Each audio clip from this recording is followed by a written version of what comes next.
country, you gotta make the money first. Then when you get the money, you get the power.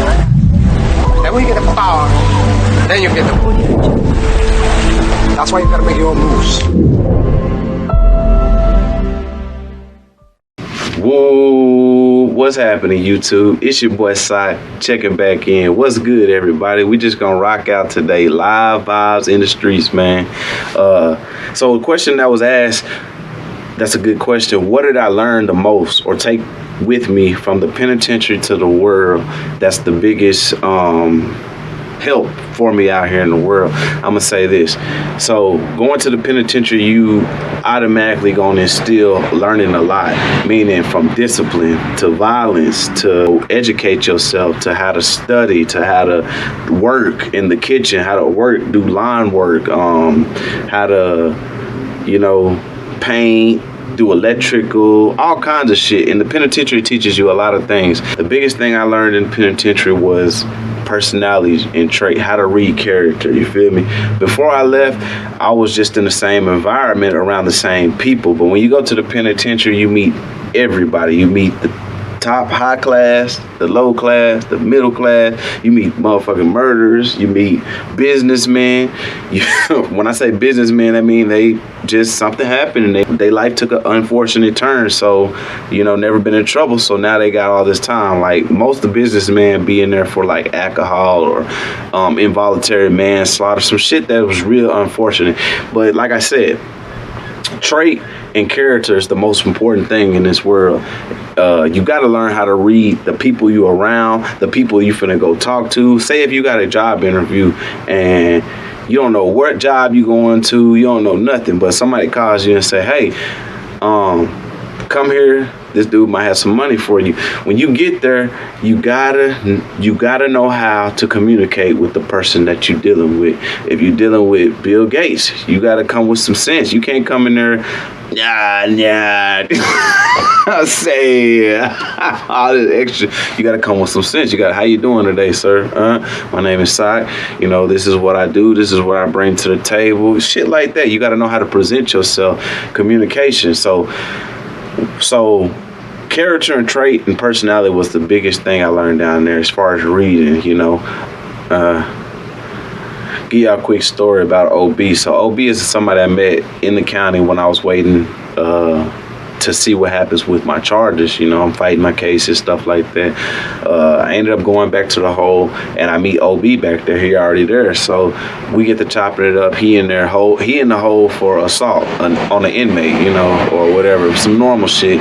But he couldn't keep his hands off of people. So boom, I'm in the hole for some other shit. I'm in the hole for getting into it with the guards, man. That was my only, issue. Long story short, we get to know each other about 4 or 5 months talking, just his cell right here, my cell right here. We playing chess. You can't really go out. We play chess through the doors, like, hey, G8 to, G2, something like that. That's how you call out the chess moves and lock up or whatever. So over this course of 4 or 5 months, he done told me what he in here for. I told him, what I'm in here for. Story short, they let me back in population. I go back to population. I leave OB back here. Fast forward, I ended up, pleading out on my case, going to TDC, stuff like that. I don't see OB no more. Going through a few transfers. I forgot what unit it was, but I ran into somebody that was in the county with me. I just didn't know it. So boom, I'm chopping it up with this cat while we in transfer. He's like, where you coming from? Island County, this and that. He's like, I was in there too. We go down through there, that's the normal shit of asking, like, this person, was you in the county with this person? You remember this person? That's just normal shit, to spark up conversation, shit like that. So OB name come up. I bring it up. I say, man, you don't know OB? Yeah, I know OB. I was like, yeah, he was in the county fighting like a motherfucker. Yeah, he stayed with assault cases. And that's when the guy was like, OB ain't got no damn assault case. He got a aggravated sexual assault case. So a lot of guys in the pen or locked up, they'll leave out the sexual part. They'll be like, I'm here for aggravated assault, So I'm like, damn, hell nah. OB ain't got no aggravated sexual assault. And so he's like, yes, he do, man. So as I get to chopping it up with this cat, I'm like, nah, I just did this much time with him, whoop. He ain't never said nothing like that. I never even Boom, he gonna run me down through there. He like, look, I'm from the same apartments as him. I used to hang with him in the world. Everybody know the girl he was messing with, so he started running the story down through there. OB was messing with a grown lady, you know, older. Woo, woo, they, you know, doing their thing. And this older lady has a fast daughter that's always out in the streets at like 14, 15. She don't really pay attention. Don't keep track of her daughter, you know. Her and OB in the house laid up, the daughter out doing her own thing. You know, it's a lot of situations like that in this world where women don't have the guidance that they need. So OB being the father or the stepfather or somebody filling in, he should have been leading this girl. Long story short, while the mama was going to work, OB ended up start messing with her daughter. Her daughter's like 14, 15.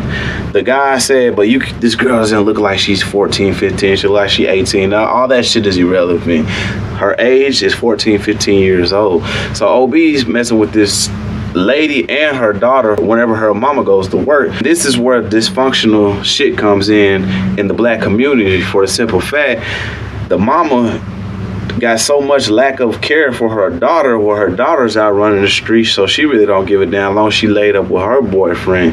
But this is where things get fucked up when you have a careless mother like that. So her mother will burn off, go to work, and it'd be just OB there with her child. So her child and OB ended up start messing around, which is sick, you know, 30-something-year-old man. So they messing around while the mama is at work. Everybody knows this little girl, you know, out in the streets. Everybody know that's such and such daughter. This is what the guy telling me. Rumors start spreading around the apartment, shit like that, that OB messing with the mama and the daughter. The mama catch wind. She don't never fucking, you know, address it or nothing. She really don't care, I guess, because the guy was telling me that people went and told her, like, hey, that dude fucking with your daughter, man, while you at work, you know, this and that. And she still didn't get rid of him, nothing like that. So boom, this is what ended up happening. The little girl that's, you know, rebellious, you know, out in the street dancing, staying out all night doing what she want to do, she ended up arguing with her mama one day. They get in a big fight, big ass argument, and the little girl snap and say some smart shit like it's something in the nature of your man don't even want you, he messing with me. Man, I don't know where this little girl, man, if that was any lady in my family, that little girl would have been dead right then and there. That's how it would have went. Yeah, I'm fucking with yo. Oh, for real, they would have slapped the shit out of her ass, beat her up. She probably wouldn't have survived. But due to her always being rebellious to her mama, you know, she's allowed to talk like this. That hit home whenever your daughter say, hey, your man, woo, messing with me and you. Mom and the daughter get to fighting. The laws is called out, and boom, everything hit the fan. Laws ask what's going on. The whole story gets revealed, uncovered. OB ended up going to jail for sexual assault. The mama ended up going to jail for hurting her daughter, and now the daughter's in foster care or with a relative, you feel me? Me hearing this story from a cat that actually know him from the streets, from the world, was in apartments with him and know all the details, I'm like, damn, this cat was cool and all this shit. I didn't know he was, you know, doing all this extra shit. I thought this was a real stand-up guy. Anyway, I said all that to say this. OB was somebody that they looked up to in the county, because just on strength that, you know, he gonna squabble, he gonna put down the work, shit like that. But you always have to look deeper into a person, you feel me? You never know who you dealing with or what you're dealing with. Well, me knowing the little bit of that I did know about him, I always had positive things to say about OB, you know, good shit to say about OB, this and that.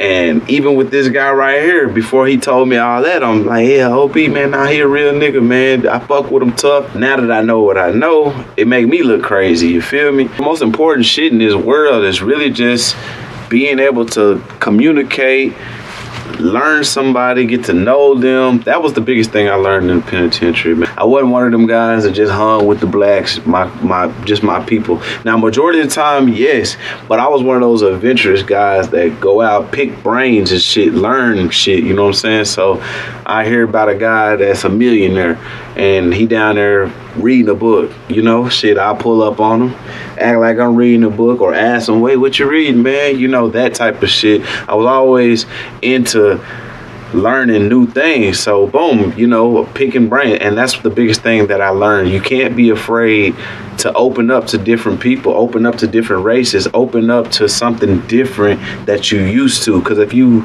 always communicating or hanging with the same environment or same people, then you'll never expand your mindset. You know, how can I learn something from a college student that's over here if I'm over here hanging with everybody that dropped out, got a GED just like me? You feel me? And vice versa. How can the college student know anything about crime or learn anything about, you know, certain hoods or streets, anything, if he never hanged out with, if he ain't never went over here, opened up and tried to, you know, pick these guys' mind, find out, you know, what it is that they're going through, what brought them to this situation in life, to where they needed money, to where they went and did a crime, shit like that. I think that's the biggest thing that's going on in this world. Every group kind of just stays in their own group. But if we just make it bigger, where we can understand, if we just make this a big thing where, hey, reach out, man, go communicate, learn another ethnic group. The more you learn how to communicate with different races, different people, different characters, different traits, the more successful you'll be in life. And that's the biggest thing I learned in the penitentiary. Learn how to communicate and deal with each individual way. You know, if you're going for an office job, that's what you do. You go to wear a suit and tie. You go to construction, you wear your boots, you like you're ready to go to work that day. You feel me? Same thing. If you going to talk to biggest drug kingpin in the world, you feel me? You don't talk to him the same way you talk to Elon Musk, the president of Tesla. You get what I'm saying? Learn how to communicate effectively. Learn how to peep character trait. You kind of want to be able to peep it, you know, without saying nothing. You want to sit back. Now, every now and then you do have to come, you know, get a person talking and going so you can fill them out a little bit. We call that filling them out. You feel me? But you always want to know what you're dealing with. Because if you see a motherfucker loud mouth and he doing all this extra shit, your first mind gonna say, well, he got a big mouth on him. Shit, if I go become cool, close with him, one day he might get me in trouble. Versus this person right here that's cool, calm, collective. Boom, who I'm gonna choose? This person or this person? You gotta fill them out, baby. But with that being said, man, if you're new to my channel, man, all I ask is leave me a thumbs up. And if you like the videos, want to keep coming, notifications on, hit that subscribe button, man. Leave me a comment down below. Everybody else, appreciate everybody that's been rocking with the channel for a minute. Much love, much respect. It's your boy Sock signing out.